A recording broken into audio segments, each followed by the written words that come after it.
basis for what Boko Haram is doing. Boko Haram says, don't go to school, don't be educated. I mean, in today's world, you want to ask yourself, why would anybody choose that option? Yeah, so a lot of them are educated. Yeah, but that's the irony. That's the irony in all of this. All right. So from that perspective, yes. When I compare the two, I'm not comparing it based on the motives. I'm comparing just the amnesty. I'm looking at amnesty. Otherwise, I couldn't really sit here and discuss the Niger Delta issues and put it side by side Boko Haram. There is no basis. But for the benefit of our conversation on amnesty and for the fact that there are learnings that we can take one from the other, to that extent, yes, we can look at both of them. But from the basis of, the Niger Delta struggle and what Boko Haram is doing is absolutely, you can't Apples find... and oranges. Yes, that's it. So I think let's establish that. But looking at amnesty as a subject matter, and like I said, because we've done it seemingly successfully in one part of Nigeria, so we're now saying, can we take our learnings from there and see if we can, place that in this context and see. But what Mr. Mumuni also brought in, would that also come into play? What if another group rises up again? You see, that's the challenge we have as Nigerians. Unfortunately, it's like we spoil things. We just mess things up. Now, in other climes, the law takes its place. The law is there, is respected, and it will deal with you. You hear that, rather than the news, some guy was arrested for a crime he committed in the 70s. That's where there's law. Unfortunately, we don't have that here. And so because we failed on that... We don't have laws here. We don't have, like he has said, the enforcement of laws. Our laws are subject to the whims and caprices of whoever. You know what I mean? Whoever is in charge and how it feels. Like he has rightly said, unfortunately, the flip side of this is that the next thing you're going to hear is that the headsmen are going to say, amnesty. You've done it for the Niger Delta, you've done it for Boko Haram. Blood is blood, death is death. We want amnesty. And then the next thing you know is another group will say, okay, the only way to get the attention of the government is to kill. Is to kill. Yes. So go killing, and when you finish killing, amnesty. Amnesty. So that's the flip side of this, So then you say to yourself, so what do we do? The chicken and the egg? What do we do? What do we do? If we say, okay, so I would say that if it were possible for even the present government, let's face it, right now, whether rightly or wrongly, there's an impression that the headsmen have a free run. Yes. Is that true? Is it false? I don't know. But out there, the impression is that you dare not. Mm-hmm. And so, it's like perception is everything. Everything. So as we are here seated, we are creating another Boko Haram. All right? So I wish we could, we're discussing one Boko Haram that came because of wrong judgment calls, wrong decisions, etc., etc. And it's like you rightly said, it's as though we haven't learned. And so here we are again now, actually incubating the next set of people that will be having a conversation about in a few years' time and say, but we gave amnesty to Niger Delta, we gave to Boko Haram, why shouldn't we give to the Fulani headsmen? And then we're going to that conversation. What about the bit of saving lives? Yeah, but my point is this. I'm not against amnesty for Boko Haram. I'm not against it.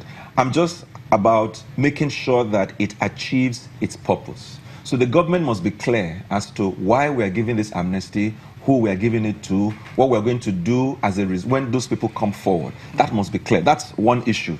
Then the next question would be, what must we do as a people to ensure that we're not back here again? Then his position comes to play. And then we say to ourselves, right here and now, what are we going to do about the headsmen? Because that's the next Boko Haram in the incubator. Malam Gusau, the argument about this amnesty thing, there are concerns about it being just a political gimmick. We're just a few months away to the next election. And so let's bring up the amnesty thing, discuss it, and possibly go through with it. What other alternatives should we be looking at? Can we come again, please? Okay, there are those who argue that bringing up the amnesty idea is a political, currency, for lack of a better word. A political gimmick. Just a few months away to the next elections. There are other things that could be looked at to end this insurgency once and for all. What do you think? And what are these other alternatives? I think alluding to politics, on the part of the federal government would seem to me like an irony. Because this is a government that came with a mindset and a mission of eliminating Boko Haram. That was the pledge, the administration made to Nigerians. So I don't think on the basis of politics, the president would be happy to be talking about amnesty, when we're approaching the election. I do know, I think it's an irony for anyone to think like that, because it would appear that the president didn't quite achieve what he had set, in mind. So I don't think there is issue of politics there. Rather, if the government had been saying that, look, we are not giving these guys amnesty, we are far beyond them, we are crushing them in the next whatever period of time, I think that's when someone can allude to politics. The fact of the matter is this: if you look at the amnesty, whether for the Niger Delta and the one everybody is talking about, amnesty only comes around when it appears that solution is not near in sight. When the militants began, all previous administrations thought they could do with it, they could do away with the militants through military approach. It was when it became apparent that couldn't be achieved, that was where the issue of amnesty, came around. And the same thing applies to the Boko Haram. Nobody would have talked about amnesty, years back. Everybody thought that the Boko Haram had been dealt with as of 2009. When they came back in 2010, everybody believed that the military was going to clear them. Unfortunately, look, it is very, very painful for any Nigerian to support amnesty for these mass murderers called Boko Haram. Like Governor Shetima has always described them, they are mad people.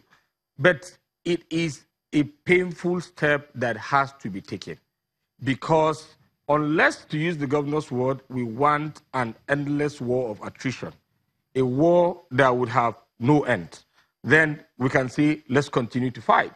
It is a very painful step, that has to be taken.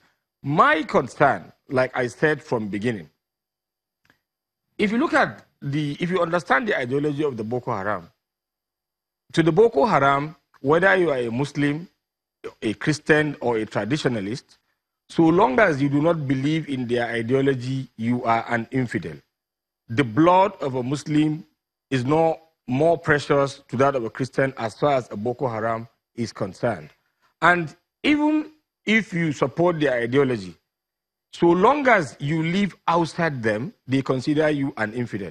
And that is why they don't care about planting bombs to bomb a market or to bomb a motor park. As far as they are concerned, anybody that dies there is an infidel, whether you are a Muslim or a Christian.